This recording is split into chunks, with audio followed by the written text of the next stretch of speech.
देखिए, आज जिस प्रकार से कार्यक्रम लंबा चला है, इसलिए मुझे संक्षिप्त में 2-4 मिनट में मेरी बात खत्म करना ही समझदारी है।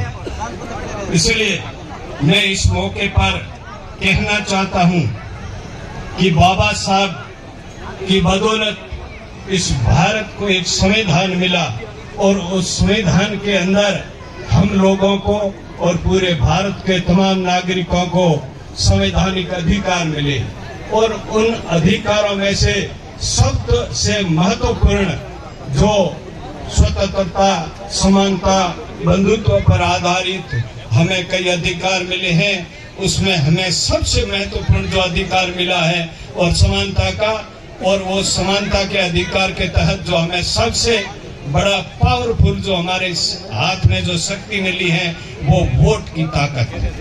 वोट चाहे रानी का हो, चाहे मेहतरानी का हो, चाहे ओसवाल का हो, चाहे मेघवाल का हो, सबके वोट की कीमत बराबर है।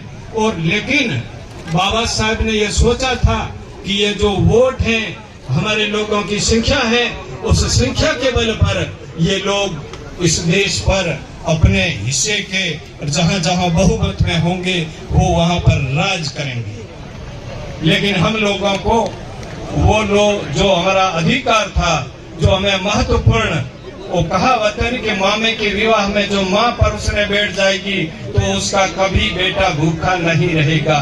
लेकिन हम लोगों ने दूसरे लोगों को परोसने का काम किया। बाबा साहब के बारे में तो बोलने से कई लोगों को हजम भी नहीं होते कि आप सही मायने में अगर बाबा साहब के बोलने पे लग जाओगे तो लोगों को वो बात हजम नहीं होगी। लेकिन मैं तो उतनी ही बात करूंगा जितनी लोगों को हजम हो, इतनी बात करूंगा।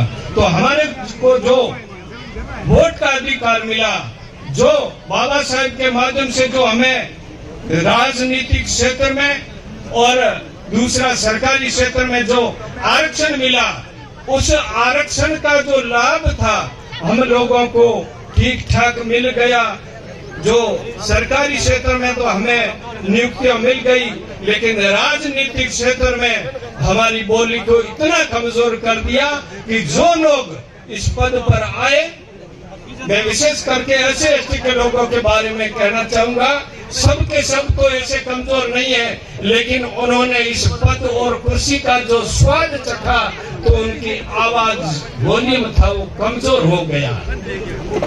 तो मैं ये कहता हूँ कि ये जो वोट की ताकत आपको दी है, आज भीमडा में आपका सामान्य सीट पर सरपंच है, इस बात की मैं भीमडा के लोगों को बधाई देना चाहता हूँ। यही बाबा साहब का मिशन था, यही उद्देश्य से था तुम्हारे को जो ये आरक्षण मिला उसका। और हम लोगों ने क्या किया, कभी जाति के नाम पर, कभी धर्म के नाम पर, कभी पार्टी के नाम पर, कभी गांव के गिनने में, तो कभी किस प्रकार से इस जो हमारे वोटों को हमने जिस प्रकार से दारू, मांस और इन सुविधाओं से गंवाया, वो बिल्कुल उसी तरह है। एक महापुरुष की कविता है, उसमें कहा गया, कह दास सगराम हाथ में हीरा आया, कह दास सगराम हाथ में हीरा आया, पड़ी नहीं पहचान घात गोफन में बाया, पड़ी नहीं पहचान घात गोफन में बाया, और बाते बाते बाद यार लारे बचियो एक, जद आयो हीरो रो पारखू तो मैं रोयो माथो टेक, रोयो माथो टेक एवा में घना गमाया, के दास सगराम हाथ में हीरा आया। आपको वोट का अधिकार हीरे के जो दिया, लेकिन आपने हमेशा इस दूसरे रिश्तों से दारू, मीठ, सारी सुविधाओं, जाति, धर्म और उसके नाम से आपने गोफन में गाल करके बाणे का काम दिया, अपने हित में नहीं बाया। और फिर 5 साल एक सरपंच चुनते हो और चुनने के बाद में कहते हैं कि हमारा ये प्रस्ताव था लेकिन हमारी मान नहीं रहा, वोट किसको दिया, तो कहीं नहीं कोई दिया। तो जब राजा चुनने की बात आती है तो आपके हित में काम करता है। जिस आदमी का इस देश के संविधान में भरोसा है, उस व्यक्ति को आप चुनिए। ये नहीं कि सभी जगह अनुसूचित जाति के लोगों को चुनिए, लेकिन ये तो ध्यान रखिए, जो व्यक्ति बाबा साहेब के प्रति घृणा नहीं रखता हो, जो व्यक्ति सर्वोपरि भारत के संविधान को मानता हो, जो व्यक्ति अनुसूचित जाति और जनजाति के गरीब पर होते हुए अत्याचार के खिलाफ आवाज उठाने में अपने वोट खिसकने की चिंता नहीं करता हो, मैं आज इस समय इस मंच पे याद करता हूँ हमारे पूर्व सांसद और विधायक रहे स्वर्गीय बुल्दी चंद जी जैन साहब को, जिस व्यक्ति ने गरीब के पक्ष में आवाज उठाई थी। उन्होंने कभी परवाह नहीं की और उस समय का तो जमाना अलग था। आज हम लोग सक्षम हैं, हम भूख नहीं मर रहे हैं। अब आज हम लोग गरीब नहीं है, गरीब है तो हमारी नीति से है, गरीब है तो हम दारू मीट और ये उल्टे धंधे करके गरीब हैं। लेकिन हम 24 घंटा मजदूरी करने वाले लोग गरीब आपको किसने बनाया? कोई ना माते लात नहीं थोड़ा मानो के गरीब बनाया। हमारे कर्म ऐसे हैं, इसीलिए हम गरीब हैं।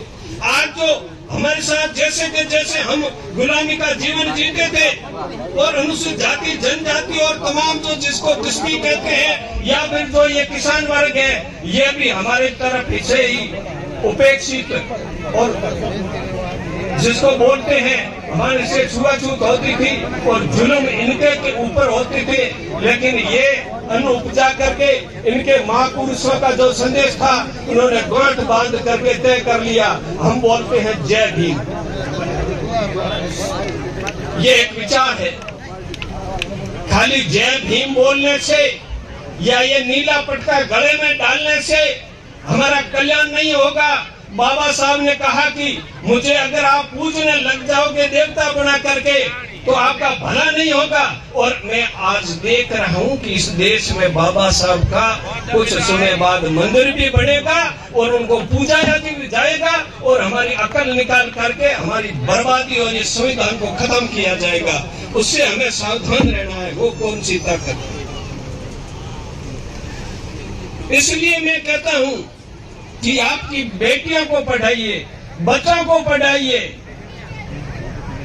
और समय रहते हम सुधरे नहीं तो ये समय आपको और हमको माफ नहीं करेगा और आने वाली पीढ़ी गुलाम होगी। ये संविधान है तब तक हम हैं, संविधान है तब तक बाबा साहब की मूर्ति और हमें मैसेज देता रहेगा। बाबा साहब ने कहा था कि मैं इस संविधान को बनाने से लेकर और पूर्व पैदा हुआ तब से लेकर के बहुत संघर्ष, बहुत अपमान, बहुत जलीलता के साथ में संघर्ष के साथ में मैं इस कारवां को यहाँ लाया हूँ। अगर हो सके तो इस कारवां को आगे बढ़ाना, अगर आगे नहीं बढ़ाओ तो इसको यहाँ रोक देना, लेकिन पीछे कदम मत हटने देना।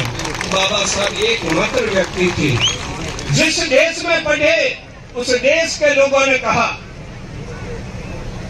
और जिस कोलंबिया यूनिवर्सिटी में बाबा साहब पढ़े वहां पर बाबा साहब की आदमकद मूर्ति लगी हुई है और उस मूर्ति के नीचे लिखा हुआ है सिंबल ऑफ नॉलेज, ज्ञान का प्रतीक। वो आज गर्व करते हैं कि ऐसा व्यक्ति हमारी इस यूनिवर्सिटी से स्टूडेंट रहा जिसने सबसे दुनिया का सबसे बड़ा संविधान लिख करके हमारा गौरव किया।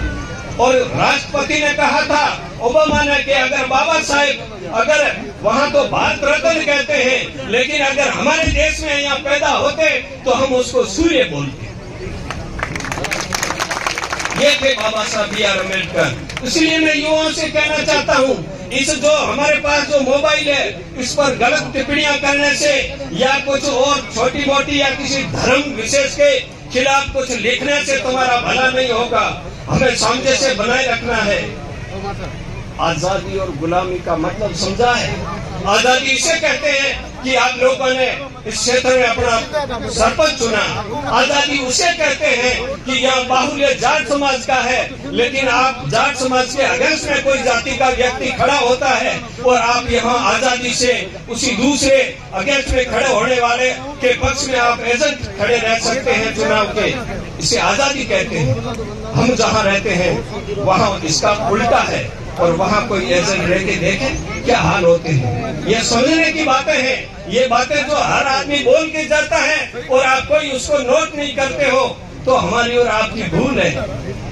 इसलिए मैं ज्यादा समय नहीं लूंगा।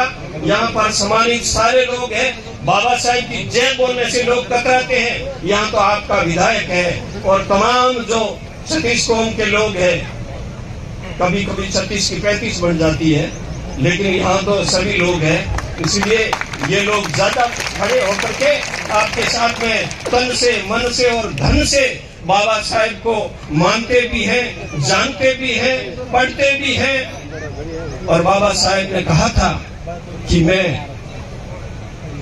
शुरू से लेकर अंत तक भारतीय हूँ।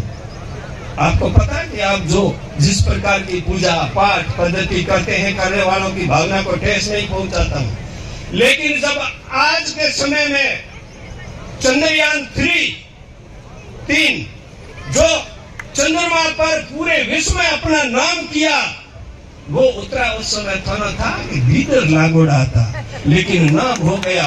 इससे समझ ले लो कि अंधविश्वास से काम नहीं चलने वाला है। ये जो शुभ घड़ी अशुभ घड़ी बेटो पैदा हुए तो भीतरा में पैदा हुआ, चाहे मूड़ा में मक्का में उठे थाली बजाओ, और बेटी अगर आपके जब पोखने अख्तर में भी पैदा होती है तो घरे बांटो आयो। ये जो मानसिकता है ना हमारी, ये बदलने की जरूरत है। जय भीम।